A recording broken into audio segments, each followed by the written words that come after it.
एक तेज रफ्तार कार चीख पुकार लोगों की जान बचाने की कोशिशें और एक दर्दनाक हादसा जिसने पूरे शहर को झकझोर कर रख दिया। गुजरात के वडोदरा में हुआ यह एक्सीडेंट सिर्फ एक आम सड़क दुर्घटना नहीं थी, बल्कि यह एक ऐसा किस्सा था जिसमें नशे में धुत एक लड़के की लापरवाही ने एक महिला की जान ले ली और कई लोगों को अस्पताल पहुंचा दिया। लेकिन यह हादसा सिर्फ एक दुर्घटना था या इसके पीछे और भी कुछ था? आइए जानते हैं इस केस की पूरी कहानी, एक्सीडेंट के हर पहलू को गहराई से समझते हैं।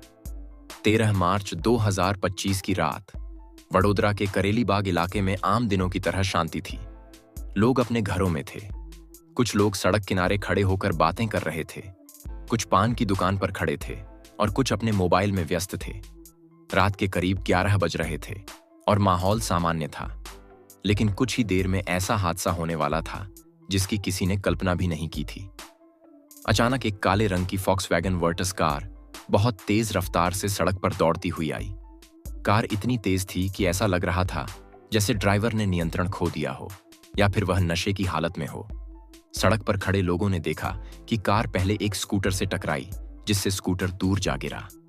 इसके बाद कार ने सीधे उन लोगों को टक्कर मार दी जो सड़क किनारे खड़े थे और बात कर रहे थे। एक जोरदार धमाका हुआ और चीख पुकार मच गई। लोग इधर उधर भागने लगे।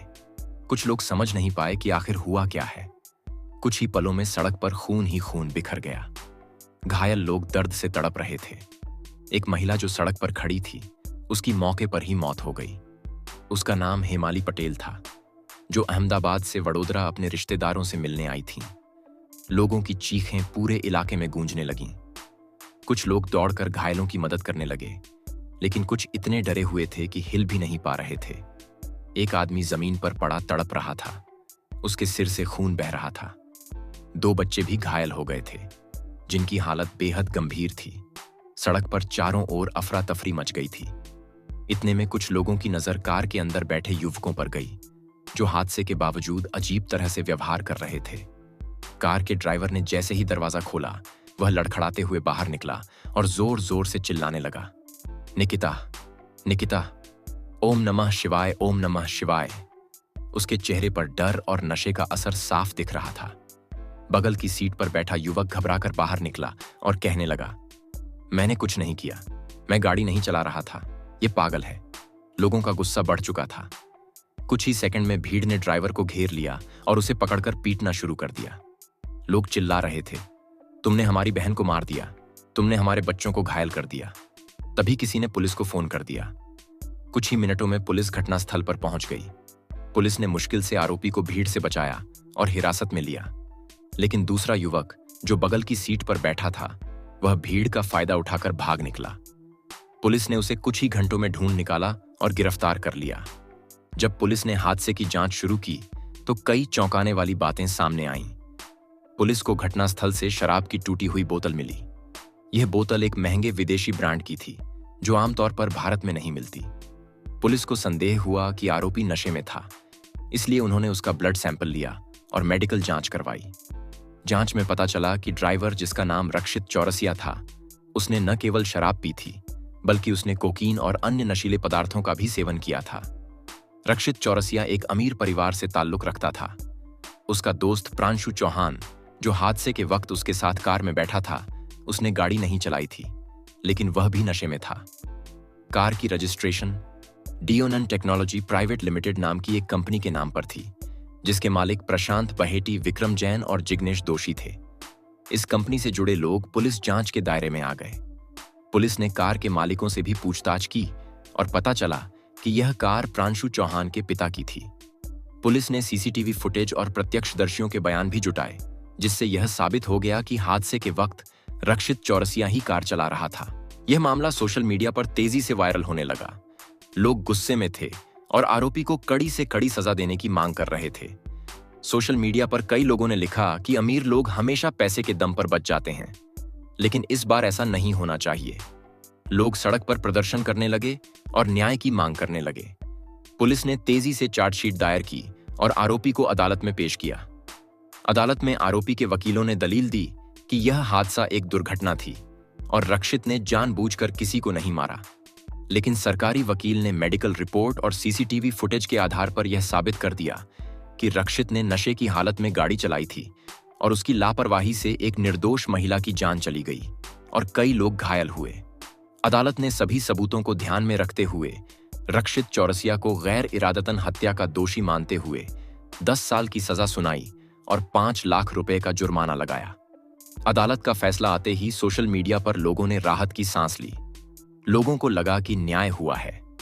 हालांकि कुछ लोगों का कहना था कि 10 साल की सजा बहुत कम है, इसे आजीवन कारावास मिलना चाहिए। लेकिन फिर भी यह फैसला कई मामलों से अलग था, क्योंकि अमूमन देखा जाता है कि पैसे वाले लोग कानून से बच जाते हैं। ऐसा मैं इसलिए कह रहा हूं क्योंकि कुछ महीने पहले भी एक ऐसा ही दर्दनाक एक्सीडेंट हुआ था जिसने पूरे देश को झकझोर कर रख दिया था। मुंबई में एक अमीर बिजनेसमैन के बेटे ने नशे में अपनी पोर्शे कार से 2 लोगों को कुचल दिया था। ये घटना मई 2024 में हुई थी, जब लड़के ने शराब पीकर तेज रफ्तार में गाड़ी चलाई और फुटपाथ पर सो रहे 2 लोगों को टक्कर मार दी। हादसे में दोनों की मौके पर ही मौत हो गई थी। सबसे चौंकाने वाली बात यह थी कि आरोपी के अमीर और रसूखदार परिवार की वजह से केस को दबाने की कोशिश की गई।